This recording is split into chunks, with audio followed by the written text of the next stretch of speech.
বিসমিল্লাহির রহমানির রহিম। সম্মানিত মুসলিম তাওহীদ জনতা, নামাজের মধ্যে ছোট্ট একটি শব্দ মাত্র একবার পড়লেই নবীজি সাল্লাল্লাহু আলাইহি ওয়াসাল্লাম বলেছেন, আল্লাহ তাআলা আপনার জীবনের সকল গুনাহগুলো ক্ষমা করে দিবেন, মাফ করে দিবেন। বন্ধুগণ, আমি রেফারেন্স সহ সেই হাদিসটা আপনাদেরকে শুনিয়ে দেব, জানিয়ে দেব, যাতে করে আপনারা বুঝতে পারেন যে হ্যাঁ, এটা সত্যি একটি ভালো আমল। এই আমলটি আমাদের করা উচিত। সুতরাং আমলটি আপনি আমি যদি করতে পারি, তাহলে আল্লাহ তাআলা আমাদেরকে নামাজের মধ্যেই আমাদের জীবনের সকল গুনাহগুলো ক্ষমা করে দিবেন। আমি আপনাদেরকে যে আমলটি বলবো, এই আমলটি এসেছে সহিহ বুখারীতে। হাদিস নাম্বার হচ্ছে ৭৯৬ নম্বর হাদিস। আমার হাতে একটি বই দেখতে পাচ্ছেন। এই বই থেকে আমি আপনাদেরকে দেখিয়ে দিলাম, জানিয়ে দিলাম। হাদিসটা কি? হাদিসটা বলছি আপনাদেরকে। হাদিসটার নাম্বার সংখ্যা হচ্ছে বুখারীর ৭৯৬ নম্বর হাদিস। তো নামাজের ভিতরে বান্দার গুনাহ মাফ হয়। নামাজের শুরু থেকে শেষ পর্যন্ত প্রতিটা রুকুন, প্রতিটা জিকির, প্রতিটা ধাপ খুবই গুরুত্বপূর্ণ, খুবই ফজিলতপূর্ণ এবং কিছু ক্ষেত্র আছে, ধাপ আছে যে সে সকল ধাপে বান্দার গুণ আল্লাহ তাআলা ক্ষমা করে দেয়, মাফ করে দেয়। বন্ধুগণ, সে আমলটা আমি আপনাদেরকে বলবো। তার পূর্বে আপনাদেরকে জানাতে চাই, আমাদের বাড়িতে একটি মহিলা মাদ্রাসা রয়েছে।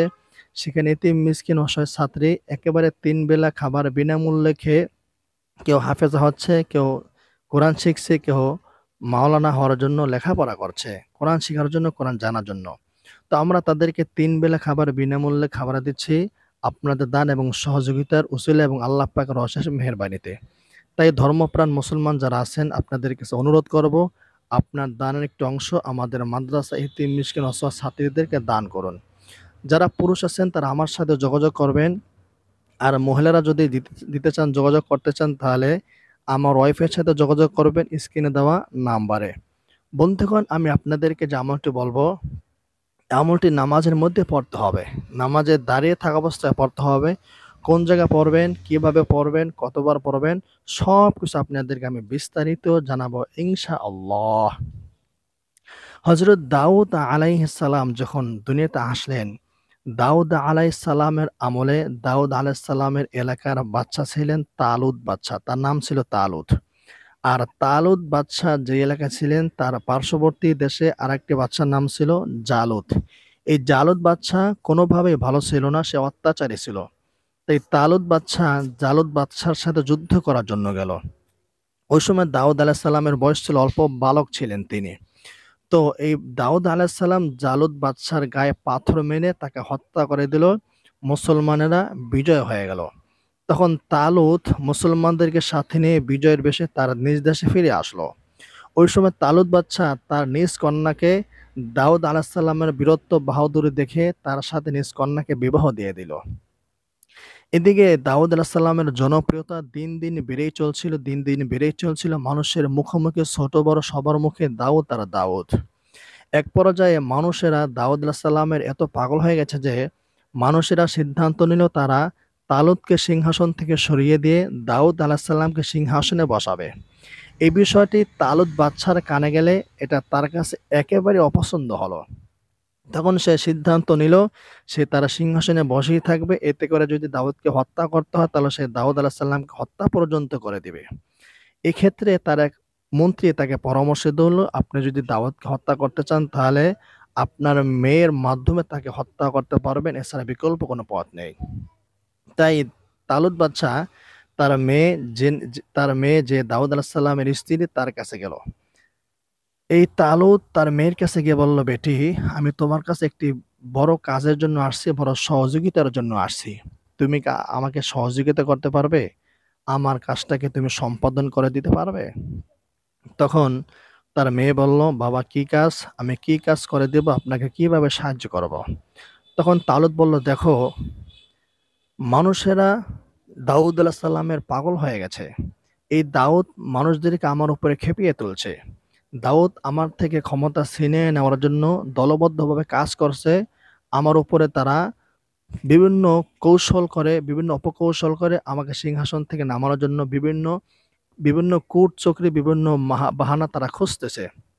তাই আমি চাচ্ছি আমি ক্ষমতায় থাকি, আর দাউদকে ক্ষমতায় থেকে সরিয়ে দেওয়ার জন্য যা কিছু করা লাগে আমি তা করি। আর এক্ষেত্রে তুমি আমাকে সহযোগিতা করবে। তখন মেয়ে বলল, বাবা কি সহযোগিতা করব?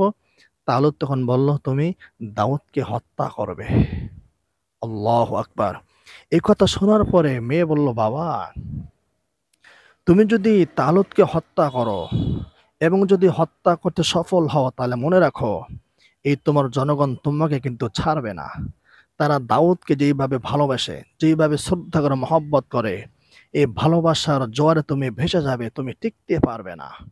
আর তুমি যদি পরাজিত হও, তাকে যদি হত্যা করতে না পারো, তাহলে মনে রেখো এই দাউদ কিন্তু তোমাকে ছেড়ে কথা বলবে না। দাউদ প্রচন্ড বাহাদুর, প্রচন্ড শক্তি তার এবং প্রচন্ড তার রাগও। সুতরাং তার সাথে লড়াই করতে হলে, তাকে হত্যা করতে হলে, আমি হত্যা করি বা আপনি হত্যা করেন, আপনাকে ভেবে চিন্তে কাজ করতে হবে। তখন মেয়ে বলল, বাবা তুমি তোমার ক্ষমতার জন্য, সিংহাসনের জন্য এত নিচে নামতে পারো বাবা? তোমাকে এতদিন তো ভালোই জানতাম, তোমাকে সহনশীল বাবা বলেই জানতাম। আর আজকে তুমি ক্ষমতার জন্য একজন আদর্শবান আমার স্বামীকে তুমি হত্যা করতে চাচ্ছ। তখন তালুত বাদশাহ বলল, মা আজ পর্যন্ত বহু স্ত্রী আমি দেখেছি, কিন্তু তোমার মতো স্বামী ভক্ত এত স্ত্রী, এমন স্ত্রী আমি আজ পর্যন্ত দেখি নাই, যে স্ত্রী নাকি স্বামীর ভালোবাসায় নিজের বাবার কথাকে প্রত্যাখ্যান করে দিচ্ছে। তখন বাবা বলল, হে বেটি, হে আমার মেয়ে, আমি তোমাকে ফাইনাল কথা বলে দিচ্ছি, তোমার সামনে দুটি রাস্তা বাকি আছে। হয় তুমি দাউদকে হত্যা করবে, নতুবা আমি তোমাকে হত্যা করব। তুমি ভেবে দেখো কি করবে। তার মেয়ে তখন বলল, বাবা ঠিক আছে, আমাকে একটু সময় দেন, আমাকে একটু অবকাশ দেন, আমি ভেবে চিন্তে কথা বলবো, ভেবে চিন্তে কাজ করব। এদিকে তার মেয়ে একটি কলস ভর্তি করে জাফরান এবং সুগন্ধি ভর্তি করলো, এবং সুগন্ধি ভর্তি করে সেটাকে বালিশে শুইয়ে দিল, আর সে কলসের উপরে একটি চাদর মুড়িয়ে দিল। এরপর সে মেয়ে বাবাকে বলল, বাবা আপনি তরবারি হাতে নিয়ে এই রুমে প্রবেশ করুন, এই চকিতে দাউদ শুয়ে আছে, আপনি আপনি হঠাৎ অতর্কিতভাবে তার উপরে হামলা করুন, আক্রমণ করুন, সে নিহত হয়ে যাবে, আপনার আপনার আপনার মিশন সফল হবে। তখন তালুত ঘরে প্রবেশ করে সজোরে আঘাত করলো। এক আঘাতে রক্তের মতো কি যেন লাল লাল বের হয়ে গেল, আর এমন সুগন্ধি বের হলো, পুরা রুমটা, পুরা ঘরটা সুগন্ধিতে ভরপুর হয়ে গেল। যখন তাকে হত্যা করলো, তখন তাওলত আফসুস করলো, আফসুস করে বলতে লাগলো, হে দাউদ, তুমি মৃত্যুর উপরে যদি এত সুগন্ধি হও, তাহলে তোমার জীবিত অবস্থায় এ মানুষের মধ্যে কত সুগন্ধি ছড়াতো। আফসুস, আমি তোমাকে হত্যা করে ফেললাম, আমার নিজের কাছে নিজেকে লজ্জা লাগছে, আমি তোমাকে হত্যা করে মনে হয় বাঁচতে পারবো না, তোমার সম্প্রদায়, তোমার ভক্তরা আমাকে দুনিয়াতে রাখবে না, আমাকেও মেরে ফেলবে। এই কথা তালুত বলতেছিল, আর বলতেছিল আমি নিজেকে হত্যা করে দিব, কারণ আমি মানুষের কাছ থেকে কোনোভাবে মুক্তি পাবো না, আমি আত্মহত্যা করবো, আমিও মারা যাব। যখন তাল যখন তালুতের মেয়ে দেখলো তার বাবা সত্যি নিজেকে আত্মহত্যা করে দিবে, তখন তার মেয়ে বলল, বাবা তোমার তুমি যাকে হত্যা করেছো সে যদি জীবিত থাকে, তাহলে তোমার কাছে কেমন লাগবে? তালুত বলল, মেয়ে এটা তো আমার কাছে খুবই ভালো লাগবে, আমি তো লজ্জিত, আমি তো অনুতপ্ত, আমি তাকে হত্যা করে। তখন তার মেয়ে বলল, বাবা তুমি এখানে দাঁড়াও, আমি আসছি। এরপর একটু পরেই তার মেয়ে দাউদ আলাইসাল্লামকে তার সামনে এনে হাজির করে দিল। ওই তার মেয়ে যে তাকে হত্যা করতে বলেছিল, মূলত ওই চোখের উপরে দাউদ আলাইসাল্লাম ছিলেন না, বরং দাউদ আলাইসাল্লামের আকৃতিতে একটা বস্তু বাইনে সেখানে কাল্পনিকভাবে রাখা হয়েছিল তার বাবাকে ধোঁকা দেওয়ার জন্য। এরপর দাউদ আলাহিসাল্লাম যখন তার সামনে আসলেন, সে অনেক অনুতপ্ত হলো, অনেক লজ্জিত হলো, সে নিজেকে বারবার মেরে ফেলতে চাইছিল। এক পর্যায়ে এই তালুত বাদশাহ, ওই যুগের একটা বৃদ্ধা নারী ছিল, তার কাছে গেল। ওই বৃদ্ধা নারীর দোয়া কবুল হতো, সে মুস্তাজাব দাওয়া ছিল, সে যাই কিছু চাইতো তাই সে পেয়ে যেত। বৃদ্ধা নারীর কাছে গিয়ে বলল, আমি তো অপরাধ করেছি, আমি তো গুনাহ করেছি, আমার গুনার কাফারা কি আপনি আমাকে বলে দেন। তখন ওই মহিলা তাকে একটা বুদ্ধি দিল, আপনি এই কাজ করেন। কিন্তু তালুত বলল, না না, আমাকে ইলিয়াস আলাইহিস সালামের কাছে নিয়ে যাবেন।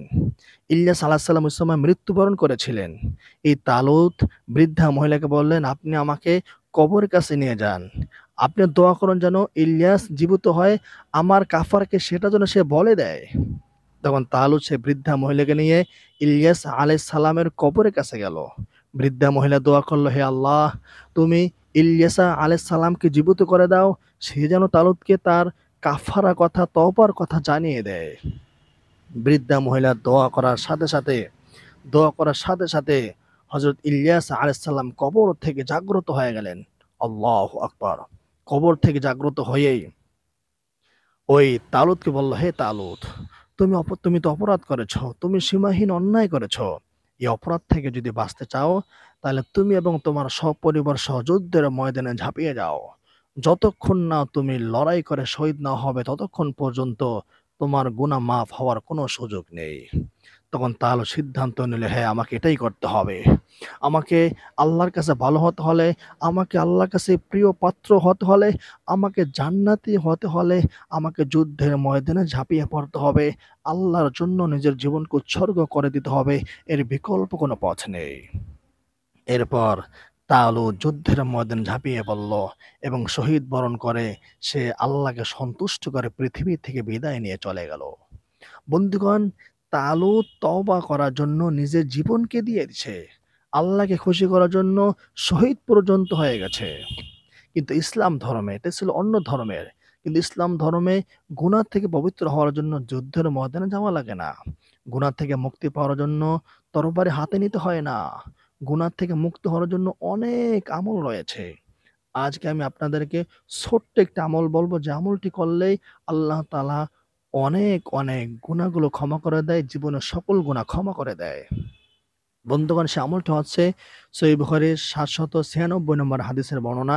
নবী করিম সাল্লাল্লাহু আলাইহি ওয়াসাল্লাম বলছেন, ইমাম সাহেব যখন সামি আল্লাহু লিমান হামিদা বলে, আর ওই সময় যারা বলবে আল্লাহুম্মা রব্বানা লাকাল হামদ, আল্লাহুম্মা রব্বানা লাকাল হামদ যারা বলবে, আল্লাহ তাআলা তাদের অতীতের সকল গুনাহগুলো ক্ষমা করে দিবেন। তবে শর্ত আছে একটা। শর্ত হলো, ইমাম সাহেব যখন সামি আল্লাহু লিমান হামিদা বলে, তখন ফেরেশতারাও বলে আল্লাহুম্মা রব্বানা লাকাল হামদ।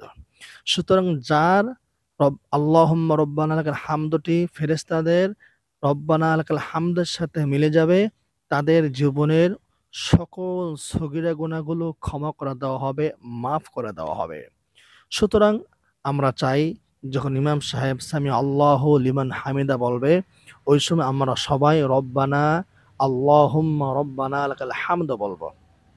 আমরা সবাই আল্লাহুম্মা রব্বানা লাকাল হামদ বলবো। এটি বললে আল্লাহ তাআলা আমাদের অতীতের সকল সগীরা গুনাহগুলো ক্ষমা করে দিবেন, মাফ করে দিবেন। আর যদি কবিরা গুনাহ থেকে মুক্তি পেতে চান, তাহলে নামাজের শেষে সালামের আগে যে আমরা দোয়ায়ে মাসুরা পড়ি, আল্লাহুম্মা ইন্নী যালামতু নাফসি যুলমান কাসীরা, এই যে আমরা দোয়াটি পড়ি, এই দোয়াটি তওবা নিয়তে পড়তে হবে। এখানে বলা হয়েছে, হে আল্লাহ, আমি নিজের উপর অনেক জুলুম করেছি। আল্লাহ, আমি অনেক গুনাহ করেছি, অনেক পাপ করেছি, সগীরা গুনাহ করেছি, কবিরা গুনাহ করেছি। আল্লাহ, আপনি আমার জীবনের সকল গুনাহগুলো ক্ষমা করে দেন।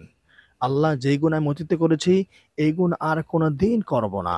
এইভাবে খাঁটি নিয়তে মন থেকে, দিল থেকে যদি বলতে পারেন, তাহলে আল্লাহ তাআলা আপনার কবিরা গুনাহ ক্ষমা করে দিবেন ইনশাআল্লাহ। তো আপনি নামাজ থেকে যখন বের হবেন, আপনি একেবারে নিষ্পাপ শিশুর মতো পবিত্র হয়ে যাবেন। তবে বান্দার হক নষ্ট করা গুনাহ আল্লাহ তাআলা ক্ষমা করবেন না। বান্দার হক নষ্ট করা গুনাহ ছাড়া আল্লাহ তাআলা যাবতীয় আপনার গুনাহগুলো ক্ষমা করে দিবেন, মাফ করে দিবেন। তাই বন্ধুগণ, আসুন আমরা আল্লাহর দিকে ফিরে আসি, দ্বীনের দিকে ফিরে আসি। আমরা যেখানে যেই দোয়া পড়া দরকার সেই দোয়া পড়ি, আমরা ভালো হয়ে যাই, পবিত্র হয়ে যাই, নামাজি বান্দা হয়ে যাই। আল্লাহ তাআলা আমাদেরকে দ্বীনের জন্য, ইসলামের জন্য, মাদ্রাসা মসজিদের জন্য, দ্বীনে খেদমতের জন্য কবুল এবং মঞ্জুর করুন। আমিন।